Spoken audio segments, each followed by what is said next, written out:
But if you can apply under the SDS, IRCC will give you priority. So your application will be processed in 20 business days. What is the student direct stream? So if you're interested in studying in Canada, you're probably wondering what is the difference between the student direct stream and the regular study permit application.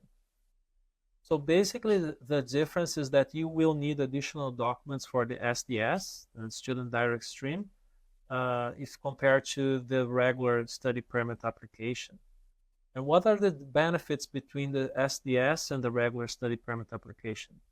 Basically, you're going to benefit from a faster processing time if compared to the other type of application. So the standard processing time for a study permit varies depending on the country you're applying from.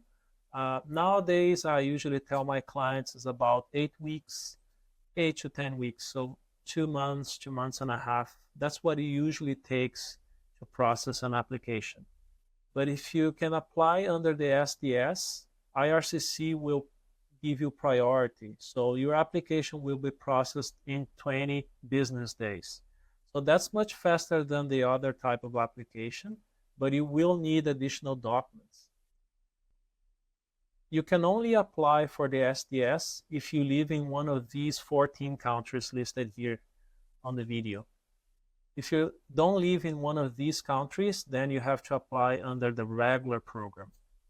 In addition to living in one of these countries, you need to have an LOA, a letter of acceptance from one college or university here in Canada. You also need to pay 1 year of tuition fee in advance. So you have to include the receipt in your application. You also need to have the GIC, so that's an investment account in one of these 13 banks in Canada. So that's part of your proof of funds. So in the regular study permit application, you basically provide bank statements, right? But for SDS, you need to include a GIC certificate. So you must have this certificate when you apply for a visa. Depending on the country you live, you may be required to provide police clearance in addition to medical exam. So you have to be aware of the requirements for your country. So depending where you live, you may have to provide these documents or not. If you need any assistance, you can contact Maritime Immigration. We're happy to help with these questions and also submit your application on your behalf. You are required to provide a valid language test that meets the minimum requirement for the SDS. So here on the screen, you can see all the tests that are accepted by IRCC for an SDS application.